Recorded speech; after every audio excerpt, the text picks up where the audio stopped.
ಆತ್ಮೀಯರೇ, ಎಲ್ಲರಿಗೂ ನಮಸ್ಕಾರ. ನಾನು ನಿಮ್ಮ ಬಿ ಚಂದ್ರಶೇಖರ್, ಬಳ್ಳಾರಿ.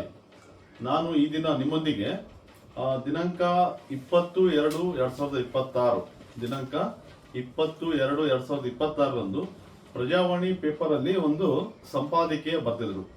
ಈ ಸಂಪಾದಕೀಯದಲ್ಲಿ ಏನು ಬರೆದಿದ್ದಾರೆ ಅಂತಂದ್ರೆ, ಅಣೆಕಟ್ಟುಗಳ ಸುರಕ್ಷತೆಗೆ ಆದ್ಯತೆ, ಕೇಂದ್ರ ರಾಜ್ಯಗಳ ಸಮನ್ವಯ ಅಗತ್ಯ ಅಂತ ಬರೆದಿದ್ದಾರೆ.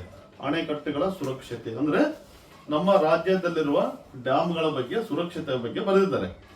ಅದರಲ್ಲೂ ವಿಶೇಷವಾಗಿ ನಮ್ಮ ಕರ್ನಾಟಕದ KRS ಕೃಷ್ಣರಾಜಸಾಗರ, ವಾಣಿ ವಿಲಾಸ್ ಸಾಗರ ಮತ್ತು ತುಂಗಭದ್ರನ ಡ್ಯಾಮ್ಗಳ ಬಗ್ಗೆ ಈ ಆರ್ಟಿಕಲ್ ಅಲ್ಲಿ ಮಾಹಿತಿ ಬರೆದಿದ್ದಾರೆ. ಅದರ ಬಗ್ಗೆ ನಾನು ಒಂದೆರಡು ವಿಷಯಗಳನ್ನು ನಿಮ್ಮಂತೆ ಹಂಚಿಕೊಳ್ತೀನಿ. ಇದಕ್ಕೂ ಮೊದಲು ಏನು ಅಣೆಕಟ್ಟುಗಳಂತ ಕರಿತೀವಿ, ಡ್ಯಾಮ್ಗಳಂತ ಕರಿತೀವಿ, ಈ ಅಣೆಕಟ್ಟುಗಳು ಆಧುನಿಕ ಭಾರತದ ದೇವಾಲಯಗಳು ಎಂದು ಭಾರತದ ಮೊದಲ ಪ್ರಧಾನಿ ಜವಾಹರ್ಲಾಲ್ ನೆಹರು ಅವರು ಹೇಳಿದ್ದಾರೆ. ನೋಡ್ರಿ, ಆಧುನಿಕ ಭಾರತದ ದೇವಾಲಯಗಳು ಅಂತ ಹೇಳಿದ್ದಾರೆ. ಹಾಗಾದರೆ ಭಾರತದಲ್ಲಿ ಒಟ್ಟು ಅಂದಾಜು 6600 ಅಣೆಕಟ್ಟುಗಳಿವೆ. ಇಡೀ ಭಾರತ ದೇಶದಲ್ಲಿ 6600 ಡ್ಯಾಮ್ಗಳಿವೆ. ಈ ಅಣೆಕಟ್ಟುಗಳನ್ನು ಹೊಂದಿರುವುದರಲ್ಲಿ ಭಾರತ ದೇಶ ಪ್ರಪಂಚದಲ್ಲಿಯೇ 3ನೇ ಸ್ಥಾನ ಪಡೆದಿದೆ. ಅಂದರೆ ಫಸ್ಟ್ ಸೆಕೆಂಡ್ ಪ್ಲೇಸ್ ಬೇರೆ ಕಂಟ್ರಿ ಇದೆ, ನಮ್ಮ ದೇಶ 3ನೇ ಸ್ಥಾನದಲ್ಲಿದೆ. ಯಾವುದರಲ್ಲಿ? ಅಣೆಕಟ್ಟುಗಳನ್ನ ಹೊಂದಿರುವುದರಲ್ಲಿ. ಅಂದರೆ ಪ್ರಪಂಚದಲ್ಲಿಯೇ ಅತ್ಯಂತ ಹೆಚ್ಚು ಅಣೆಕಟ್ಟುಗಳನ್ನು ಅಥವಾ ಡ್ಯಾಮ್ ಹೊಂದಿರುವ 3ನೇ ದೇಶ ಯಾವುದಂದ್ರೆ ಭಾರತ ದೇಶ. ಈಗ ನಾನು ಅಧಿಕೃತವಾಗಿ ಯಾವ ವಿಷಯಕ್ಕೆ ಸಂಬಂಧಪಟ್ಟಂತೆ ಮಾತಾಡ್ತೀನಿ ಅಂದ್ರೆ, ಕರ್ನಾಟಕದ ಡ್ಯಾಮ್ಗಳ ಬಗ್ಗೆ ಅಥವಾ ಕರ್ನಾಟಕದ ಅಣೆಕಟ್ಟುಗಳ ಬಗ್ಗೆ. ನಿಮಗೆಲ್ಲ ಗೊತ್ತೇ ಇದೆ, ಕರ್ನಾಟಕದಲ್ಲಿ ಡ್ಯಾಮ್ಗಳು ಅಥವಾ ನೀರು, ಇದರ ಮೇಲೆಯೇ ನಮ್ಮ ಆರ್ಥಿಕತೆ ನಿಂತುಕೊಂಡಿದೆ. ಭಾರತ ದೇಶದ ಆರ್ಥಿಕತೆ ಆಗಿರ್ಬೋದು, ಕರ್ನಾಟಕದ ಆರ್ಥಿಕತೆ ಆಗಿರ್ಬೋದು. ಹಾಗಾದರೆ ಕರ್ನಾಟಕದಲ್ಲಿರುವ ಪ್ರಮುಖ ಡ್ಯಾಮ್ಗಳ ಸ್ಥಿತಿಗತಿಗಳೇನು, ಈ ಪೇಪರ್ ಅಲ್ಲಿ ಬರೆದಿರ್ತಕ್ಕಂಥ ಒಂದು ಮಾಹಿತಿ ಜೊತೆಗೆ ನನಗೆ ತಿಳಿದಿರುವ ಕೆಲವು ಮಾಹಿತಿಗಳನ್ನು ಕೂಡ ಇದ್ರ ಜೊತೆಲಿ ಹೇಳ್ತೀನಿ. ಕರ್ನಾಟಕದಲ್ಲಿ ಪ್ರಸ್ತುತ 231 ಅಣೆಕಟ್ಟುಗಳಿವೆ. ಕರ್ನಾಟಕದಲ್ಲಿ ಪ್ರಸ್ತುತ 231 ಅಣೆಕಟ್ಟುಗಳಿವೆ. ಈ 231 ಅಣೆಕಟ್ಟುಗಳಲ್ಲಿ 40ಕ್ಕಿಂತ ಹೆಚ್ಚು ಡ್ಯಾಮ್ಗಳು 50 ವರ್ಷಕ್ಕಿಂತ ಹಳೆಯವು. ನೋಡ್ರಿ, 40ಕ್ಕಿಂತ ಹೆಚ್ಚು ಡ್ಯಾಮ್ಗಳು 50 ವರ್ಷಕ್ಕಿಂತ ಹಳೆಯ ಡ್ಯಾಮ್ಗಳು. ಅಂದ್ರೆ ಒಂದು ಡ್ಯಾಮು 50 ವರ್ಷ ಆಗಿದೆ ಅಂದ್ರೆ ಅದರ ಆಯುಷ್ಯ ಮುಗಿತಾ ಬರ್ತಾ ಇದೆ ಅಂತ ಅರ್ಥ. 50 ವರ್ಷ ಆಗಿದೆ ಅಂದ್ರೆ ಅದು ಸಣ್ಣ ಪುಟ್ಟ ಯಾವುದಾದ್ರೂ ಸಮಸ್ಯೆಗಳಿಗೆ ಸಿಲುಕ್ತಾ ಇರ್ತದೆ ತಾಂತ್ರಿಕವಾಗಿ. ಆ ಗೇಟ್ಗಳಾಗಿರ್ಬೋದು, ನೀರಿನ ಸಂಗ್ರಹ ಮಟ್ಟ ಆಗಿರ್ಬೋದು, ಹೂಳಾಗಿರ್ಬೋದು, ಈ ರೀತಿ ಬೇರೆ ಬೇರೆ ಸಮಸ್ಯೆಗಳು ಉದ್ಭವ ಆಗ್ತಿರ್ತವೆ. ಹಾಗಾಗಿ 40ಕ್ಕಿಂತ ಹೆಚ್ಚು ಡ್ಯಾಮ್ಗಳು 50 ವರ್ಷ ಆಗಿದೆ ಕಟ್ಟಿ. ಹಾಗಾದರೆ ಕರ್ನಾಟಕದ ಮೊದಲ ಡ್ಯಾಮ್ ಯಾವುದಂದ್ರೆ ವಾಣಿ ವಿಲಾಸ್ ಸಾಗರ. ಇದೆಲ್ಲಿ ಬರ್ತದ್ರೆ, ವಾಣಿ ವಿಲಾಸ್ ಸಾಗರ ಚಿತ್ರದುರ್ಗ ಜಿಲ್ಲೆಯ ಹಿರಿಯೂರಿನಲ್ಲಿ ಕಂಡು ಬರುತ್ತೆ. ವಾಣಿ ವಿಲಾಸ್ ಸಾಗರ, ಈ ವಾಣಿ ವಿಲಾಸ್ ಸಾಗರವನ್ನ 1907ರಲ್ಲಿ ನಿರ್ಮಾಣ ಮಾಡ್ತಾರೆ. ಇದು ನಿರ್ಮಾಣ ಆಗಿ ಈಗ 119 ವರ್ಷ ಆಗೈತೆ. ನೋಡ್ರಿ, ವಾಣಿ ವಿಲಾಸ್ ಸಾಗರ ಡ್ಯಾಮ್ ಅನ್ನು ನಿರ್ಮಾಣ ಮಾಡಿ 119 ವರ್ಷ ಆಗೈತೆ. ಈ ಡ್ಯಾಮ್ ಅನ್ನ ನಿರ್ಮಾಣ ಮಾಡಿದವರು ನಮ್ಮ ಮೈಸೂರು ಅರಸರು. ಹಾಗಾದ್ರೆ ಈ ವಾಣಿ ವಿಲಾಸ್ ಸಾಗರದ ಡ್ಯಾಮ್ ಅನ್ನು ಯಾವ ನದಿ ಕಟ್ಟಲಾಗಿದೆ ಅಂದ್ರೆ ವೇದಾವತಿ ನದಿ ಕಟ್ಟಲಾಗಿದೆ. ವೇದಾವತಿ ನದಿಗೆ ಅಡ್ಡಲಾಗಿ ವಾಣಿ ವಿಲಾಸ್ ಸಾಗರ ಡ್ಯಾಮ್ ಅನ್ನು ಕಟ್ಟಲಾಗಿದೆ. ಹಾಗಾದ್ರೆ ಈ ವೇದಾವತಿ ನದಿ ಎಲ್ಲಿವರೆಗೆ ಹರಿಯುತ್ತಂದ್ರೆ ಚಿಕ್ಕಮಗಳೂರಲ್ಲಿ ಹುಟ್ಟಿ ಚಿತ್ರದುರ್ಗ ಮುಖಾಂತರ ಬಳ್ಳಾರಿ, ಅನಂತಪುರ, ಎರಡೂ ಜಿಲ್ಲೆಗಳಿಗೆ, ಈಗ ಅನಂತಪುರ ಮತ್ತು ಬಳ್ಳಾರಿ ಬಾರ್ಡರ್ ಆಗುತ್ತೆ. ಎರಡೂ ಜಿಲ್ಲೆ, ಎರಡು ಆಂಧ್ರ ಮತ್ತು ಕರ್ನಾಟಕದ ಗಡಿ ಭಾಗವಾಗಿ ಇದು ನದಿ ಹರಿಯುತ್ತೆ. ಚಿಕ್ಕಮಗಳೂರು, ಚಿತ್ರದುರ್ಗ, ಅನಂತಪುರ, ಬಳ್ಳಾರಿ ಈ 4 ಜಿಲ್ಲೆಗಳಲ್ಲಿ ವೇದಾವತಿ ನದಿ ಹರಿಯುತ್ತೆ. ಈ ತುಂಗಭದ್ರಾ ನದಿ ಸಿರುಗುಪ್ಪದಲ್ಲಿ ಬರುತ್ತೆ. ವೇದಾವತಿ ಸಿರುಗುಪ್ಪ ತಾಲೂಕು, ಬಳ್ಳಾರಿ ಜಿಲ್ಲೆಯ ಸಿರುಗುಪ್ಪ ತಾಲೂಕಿನಲ್ಲಿ ಈ ವೇದಾವತಿ ನದಿ ತುಂಗಭದ್ರಾ ನದಿಯನ್ನು ಸೇರ್ತದೆ. ನೋಡ್ರಿ, ಇದು ವೇದಾವತಿ ನದಿ ಕಟ್ಟಿರ್ತಕ್ಕಂಥ ವಾಣಿ ವಿಲಾಸ್ ಸಾಗರದ ಡ್ಯಾಮ್. ಇದನ್ನ ಈ ಡ್ಯಾಮ್ ಏನಿದೆಯಲ್ಲ, ನಿರ್ಮಾಣವಾದಾಗ ಏಷ್ಯಾದಲ್ಲೇ ಅತ್ಯಂತ ದೊಡ್ಡ ಡ್ಯಾಮು. ನೋಡ್ರಿ, ನಮ್ಮ ಅರಸರು ಈಗ ಎಲ್ಲಾ ಟೆಕ್ನಾಲಜಿ ಇದೆ, ಆದರೂ ನಮ್ಮ ಡ್ಯಾಮ್ಗಳು ಗೇಟ್ ಮುರ್ತಿದಾವ, ಸಣ್ಣ ಸಮಸ್ಯೆಗಳು ಆಗ್ತಾ ಇದಾವೆ. 1907ರಲ್ಲಿ ಆಗಿನ ಇರ್ತಕ್ಕಂಥ ಹಿತಮಿತವಾದ ಸಂಪನ್ಮೂಲ ಬಳಸಿಕೊಂಡು ನಮ್ಮ ರಾಜರು ಅದು ನಿರ್ಮಾಣ ಆದಾಗ ಏಷ್ಯಾದ ಅತ್ಯಂತ ದೊಡ್ಡ ಡ್ಯಾಮ್ ಆಗಿತ್ತು. ಜೊತೆಗೆ ಈ ವಾಣಿ ವಿಲಾಸ್ ಸಾಗರ 10,000 ಎಕರೆಗೆ ನೀರಾವರಿಯನ್ನು ಒದಗಿಸುತ್ತದೆ. ಇದು ಏನು ವಾಣಿ ವಿಲಾಸ್ ಸಾಗರದ ಬಗ್ಗೆ ಒಂದು ಮಾಹಿತಿ. ನೆಕ್ಸ್ಟ್ ಎರಡನೇ ಡ್ಯಾಮ್ ಬಂದು KRS ಅಂತ ಕರಿತೀವಿ, ಕೃಷ್ಣರಾಜಸಾಗರ. KRS ಕೃಷ್ಣರಾಜಸಾಗರ ಡ್ಯಾಮ್ ಇದು ಎಲ್ಲಿ ಬರುತ್ತೆ? ಕನ್ನಂಬಾಡಿಯಲ್ಲಿ ಬರುತ್ತೆ. ನಿಮಗೆಲ್ಲ ಗೊತ್ತೇ ಇದೆ, ಶ್ರೀರಂಗಪಟ್ಟಣ ತಾಲೂಕಿನ ಕನ್ನಂಬಾಡಿಯಲ್ಲಿ ಬರುತ್ತೆ. ಈ ಕೃಷ್ಣರಾಜಸಾಗರ ಡ್ಯಾಮ್ ಅನ್ನು ಕಟ್ಟಿದವರು ಕೂಡ ನಮ್ಮ ಮೈಸೂರು ಅರಸರು. ಈ ಡ್ಯಾಮ್ ಅನ್ನ ಕಾವೇರಿ ನದಿಗೆ ಅಡ್ಡಲಾಗಿ ಕಟ್ಟಿದೆ. ಈ ಡ್ಯಾಮ್ ಕಟ್ಟಿ 95 ವರ್ಷ ಆಗಿದೆ ನೋಡ್ರಿ, 95 ವರ್ಷ. ಈ ಡ್ಯಾಮ್ ಅನ್ನು ನಿರ್ಮಾಣ ಮಾಡಿದವರು ಯಾರಂದ್ರೆ ಭಾರತ ರತ್ನ ಸರ್ ಎಂ ವಿಶ್ವೇಶ್ವರಯ್ಯ. ಮಂಡ್ಯ ಮತ್ತು ಮೈಸೂರು ಎರಡೂ ಜಿಲ್ಲೆಗಳಲ್ಲಿ ಕಬ್ಬು ಮತ್ತು ಭತ್ತವನ್ನು ಉತ್ತಮವಾಗಿ ಬೆಳೆಯಲು ಈ ಡ್ಯಾಮ್ ಕಾರಣ. ಆ ಎರಡೂ ಜಿಲ್ಲೆಗಳ ಪ್ರತಿಯೊಬ್ಬರ ಮನೆಯಲ್ಲೂ ವಿಶ್ವೇಶ್ವರಯ್ಯನವರ ಫೋಟೋ ಇದೆ ಮತ್ತು ನಮ್ಮ ಮೈಸೂರು ಅರಸರ ಫೋಟೋಗಳನ್ನು ಮನೆಗಳಲ್ಲಿ ಹಾಕಿಟ್ಟಿದ್ದಾರೆ. ಯಾಕಂದ್ರೆ ಡ್ಯಾಮ್ ಕಟ್ಟಿದ್ರಿಂದ ಅವರಿಗೆ ಒಳ್ಳೆಯ ಸಹಾಯ ಆಯ್ತು ಅವರಿಗೆ, ಎಲ್ಲಿ ಮಂಡ್ಯ ಮತ್ತು ಮೈಸೂರಿನ ರೈತರಿಗೆ. ಜೊತೆಗೆ ಈ KRS ಡ್ಯಾಮ್ ಹತ್ರನೇ ಬೃಂದಾವನ ಒಂದು ಗಾರ್ಡನ್ ಕೂಡ ಮಾಡಿದ್ದಾರೆ. ಓಕೆ, ಇದಿಷ್ಟು KRS ಬಗ್ಗೆ ಇರತಕ್ಕಂತ ಮಾಹಿತಿ. ವಾಣಿ ವಿಲಾಸ್ ಸಾಗರ ಮತ್ತು KRS ಇವೆರಡು ನಮ್ಮ ಮೈಸೂರು ಅರಸರ ಕೊಡುಗೆ. ನಂತರ ಬರೋದು ಯಾವುದು? ನಮ್ಮ ವಿಜಯನಗರ ಜಿಲ್ಲೆಯ ಈ ಮುಂಚೆ ಬಳ್ಳಾರಿಯಲ್ಲಿದ್ದ ತುಂಗಭದ್ರಾ ಡ್ಯಾಮ್. ಈ ಡ್ಯಾಮ್ ತುಂಗಭದ್ರಾ ಡ್ಯಾಮ್ ಎಲ್ಲಿ ಬರುತ್ತೆ? ಈಗಿನ ವಿಜಯನಗರ ಜಿಲ್ಲೆಯ ಮಲ್ಲಾಪುರದಲ್ಲಿ ನಿರ್ಮಾಣ ಮಾಡಿದ್ದಾರೆ. ಹಾಗಾದ್ರೆ ಈ ಡ್ಯಾಮ್ ಅನ್ನು ನಿರ್ಮಾಣ ಮಾಡಿ ಎಷ್ಟು ವರ್ಷ ಆಯ್ತು ಅಂದ್ರೆ 73 ವರ್ಷ ಆಯ್ತು ನೋಡ್ರಿ. ಒಂದು 73, ಒಂದು 96, ಒಂದು 107 ವರ್ಷ ಆಯ್ತು. ಜೊತೆಗೆ ಈ ತುಂಗಭದ್ರಾ ಡ್ಯಾಮ್ ಅನ್ನು ಪಂಪಸಾಗರ ಡ್ಯಾಮ್ ಅಂತ ಕೂಡ ಕರೀತಾರೆ. ಜೊತೆಗೆ ಈ ತುಂಗಭದ್ರಾ ಡ್ಯಾಮ್ ನ ವಿಶೇಷ ಏನಂದ್ರೆ,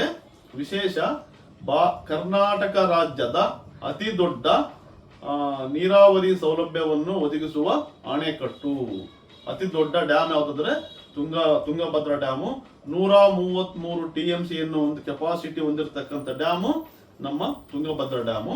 ಇದು ಕರ್ನಾಟಕ ಮತ್ತು ಆಂಧ್ರ ಎರಡೂ ರಾಜ್ಯಗಳಿಗೆ ರೈತರ ಜೀವನಾಡಿಯಾಗಿದೆ. ಕರ್ನಾಟಕದ ವಿಜಯನಗರ, ಕೊಪ್ಪಳ, ಬಳ್ಳಾರಿ, ರಾಯಚೂರು ಈ 4 ಜಿಲ್ಲೆಗಳಿಗೆ ತುಂಬಾ ಇಂಪಾರ್ಟೆಂಟ್. ಜೊತೆಗೆ ಆಂಧ್ರಕ್ಕೆ ಕೂಡ ಇಂಪಾರ್ಟೆಂಟ್.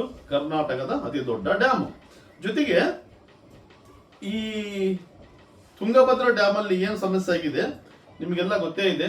ಇತ್ತೀಚೆಗೆ ಆ ತುಂಗಭದ್ರಾ ಡ್ಯಾಮಿಗೆ ಅಳವಡಿಸತಕ್ಕಂತ 2 ವರ್ಷ ಕೆಳಗಡೆ ಗೇಟ್ ಕೂಡ ಮುರಿದೋಗಿತ್ತು.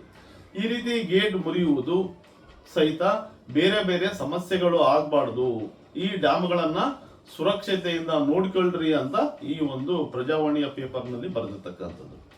ನಮ್ಮ ಅಧಿಕಾರಿಗಳು ಕೂಡ ಶ್ರದ್ಧೆಯಿಂದ ಕೆಲಸ ಮಾಡಿ, ಬದ್ಧತೆಯಿಂದ ಕೆಲಸ ಮಾಡಿ, ನಮ್ಮ ರೈತರಿಗೆ ಯಾವುದೇ ರೀತಿಯ ಧಕ್ಕೆ ಆಗದಂತೆ ನೋಡ್ರಿ. ತುಂಗಭದ್ರಾ ನದಿಯ ಗೇಟ್ ಮುರಿದಿದ್ರಿಂದ ಗೇಟ್ ಅನ್ನು ಜೋಡಿಸ್ತಾ ಇದ್ದಾರೆ.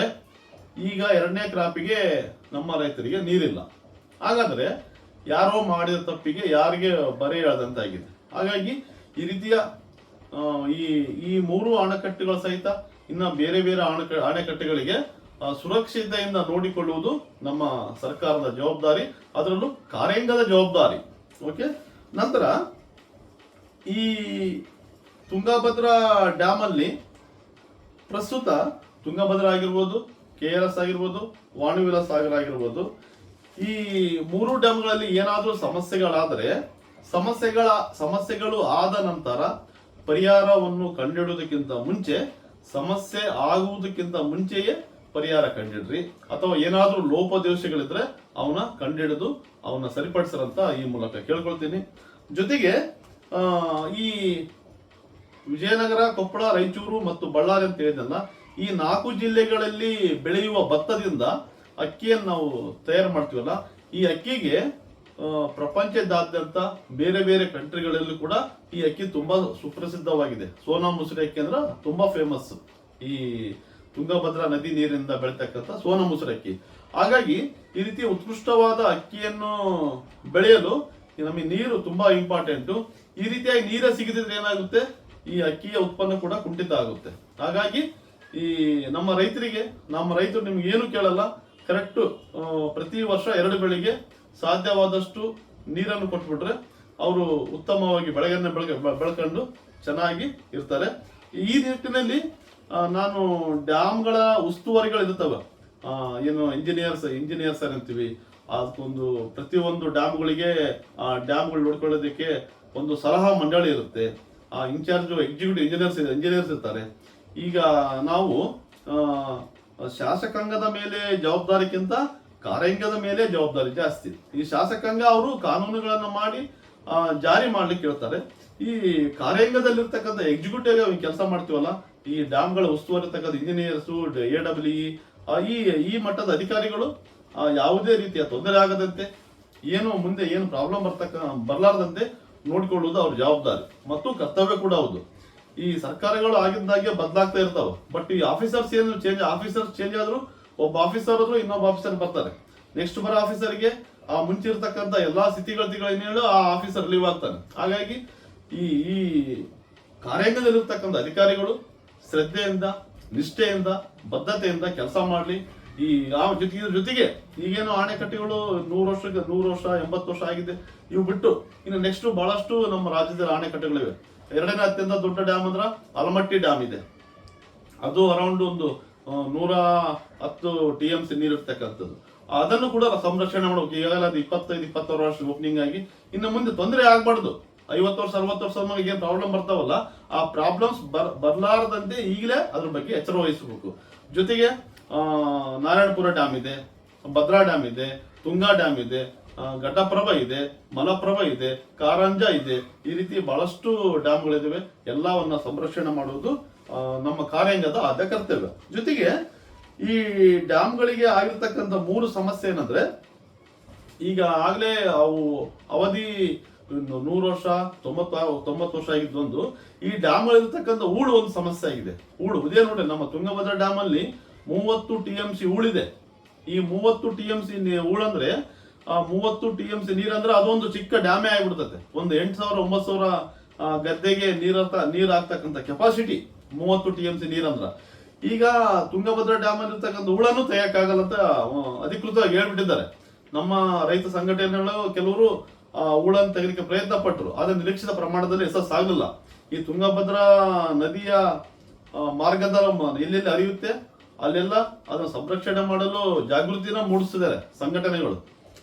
ಆದ್ರೂ ಅಷ್ಟು ಪರಿಣಾಮಕಾರಿ ಇನ್ನೂ ಆಗಿಲ್ಲ. ಸರ್ಕಾರನೇ ಇದರಲ್ಲಿ ಕೆಲಸ ಮಾಡಿದ್ರೆ ಮಾತ್ರ ಒಳ್ಳೆ ಯಶಸ್ಸಾಗುತ್ತೆ. ಈ ನೋಡ್ರಿ, ನಮ್ಮ ಡ್ಯಾಮ್ ಅಲ್ಲಿ 30 TMC ಹೂಳಿದೆ ಅಂತ ಹೇಳಿದ್ನಲ್ಲ, ಆ ಹೂಳು ತೆಗೆಯಕ್ಕಾಗಲ್ಲ ಅಂತ ಹೇಳಿದ್ದಾರೆ. ಅದಕ್ಕೆ ಪರ್ಯಾಯವಾಗಿ ನವಿಲೆ ಬಳಿ ಒಂದು ಪರ್ಯಾಯ ಇನ್ನೊಂದು ಡ್ಯಾಮ್ ಕಟ್ಬೇಕಂತ ಮಾಡಿದ್ದಾರೆ. ಒಂದು ಸಾಧ್ಯವಾದ್ರೆ ಹೂಳು ತೆಗಿರಿ, ಇಲ್ಲಾಂದ್ರೆ ಅದಿನ್ನು ಹೊಸ ಡ್ಯಾಮ್ ಕಟ್ರಿ. ಈಗ 30 TMC ಅಷ್ಟು ನೀರು ಸಂಗ್ರಹವಾಗ್ತಕ್ಕಂಥದ್ದು ಅದು ಹೊರಗಡೆ ಹೋಗುತ್ತೆ ನೋಡ್ರಿ. ತುಂಗಭದ್ರಾ ಡ್ಯಾಮ್ ಅಲ್ಲಿ ಸಂಗ್ರಹವಾಗ್ತಕ್ಕಂಥ 30 TMC ನೀರು ಹೊರಗಡೆ ಹೋಗುತ್ತೆ.